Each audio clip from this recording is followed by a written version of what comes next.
Hey, look at this. I got a new car.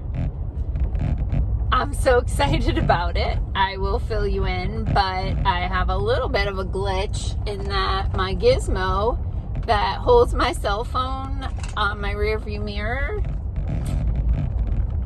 I can't get it on the mirror in this car, so I gotta figure out a new thing. But in the meantime, there's a nice little spot on the dashboard where I can set my phone, and I'm just gonna try to make sure it doesn't fall over as I come out of the driveway here. But anyway, let's see how this goes. Oops. Not great. Well, I gotta figure out that mirror thing, but anyway. So, hey, I'm Dr. Patty Barch. I'm a traditional naturopath, founder and owner of Naturally Unbridled Wellness and naturallyunbridled.com, where we focus on wellness solutions, not disease management. This is Down the Ridge with Dr. Patty. This is not medical advice. It's for entertainment purposes only. Nothing I say is true. Don't listen to me. Okay, so, let's see if that, oops, trying to do that. Okay, so, is that working? There we go. So I got a new car. I'm very excited about it. It's fancy schmancy, and it's the third cheapest car I ever bought. So yeah, I went looking for a used SUV. We're not like super into cars until now. We pretty much buy used cars because cars depreciate so much and so fast. And I had gone looking for a used SUV to potentially trade in our Nissan Rogue. And I went to the showroom, and I was going to see this specific Toyota Highlander. And as I'm walking by, I'm gonna try this a little bit. I don't know. As I'm walking by, like, I see this beautiful sapphire blue Mercedes. And I'm like, whoa, that is beautiful. And the guy says, it's only $16,000. And I'm like, what? And I'm like, well, I might have to drive that. And he said, well, you'll be ruined. And I'm like, I believe it.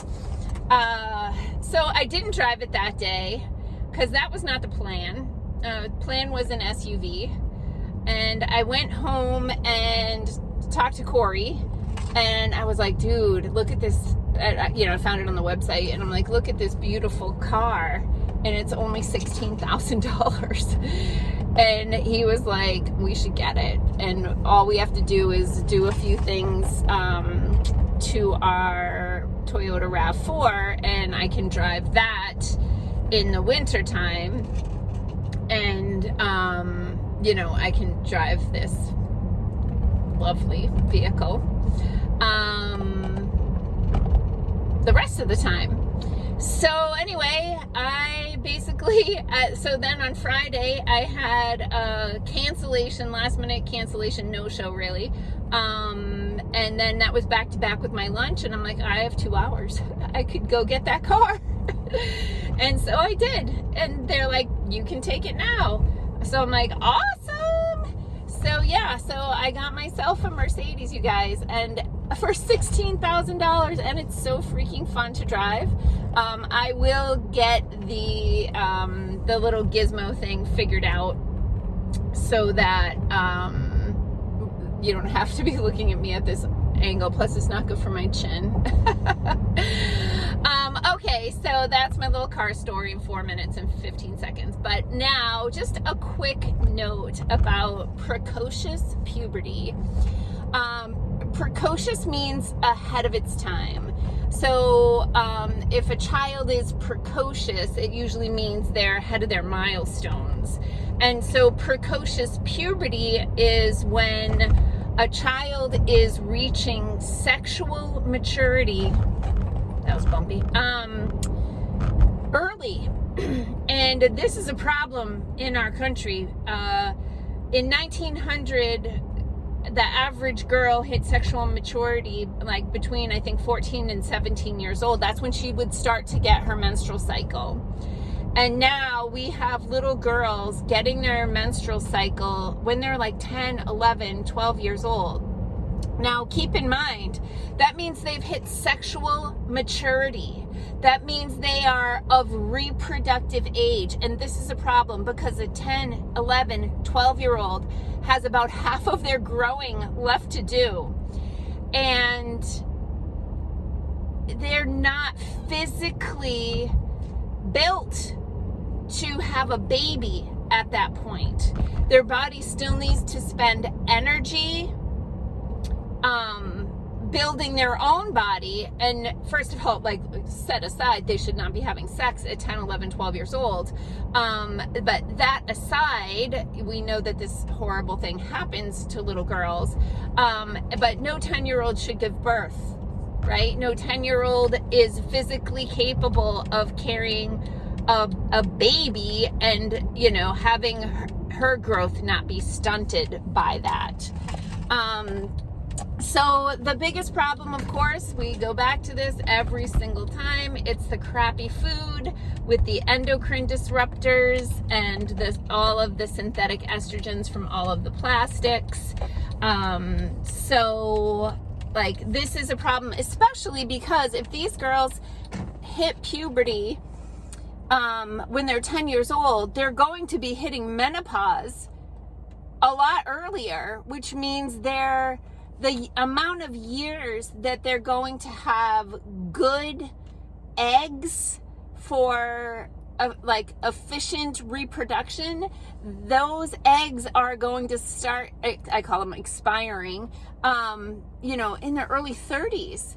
And that is a problem because some women will choose to delay childbearing until they've accomplished certain things in their life. And if your daughter or a little girl in your life is hitting puberty at 10, 11, 12 years old, and then decides that she wants to have a career or travel or have some life experiences before motherhood, there could be some additional fertility problems at that point. So it comes down to the problems with our society is that a lot of people don't know how to cook. They don't know what healthy food is. So we need to do a lot of education about getting away from processed food, ultra processed food that is kept on the shelf or in the freezer in a cardboard box with directions on how to heat it. These are the foods that have a lot of problems, and never ever ever ever ever ever ever microwave food in plastic. We want to try to get away from plastic as much as possible. There's a little bit of plastic in my kitchen, but most of it has gone to the wayside in exchange for, a glass in a lot of cases, especially when it comes to storage devices. So I'm going to see what I can do to figure out this gizmo thing, and I will try to do a better job in my videos. But in the meantime, I hope you like my car. I do. Peace out, peeps. Have a healthy day.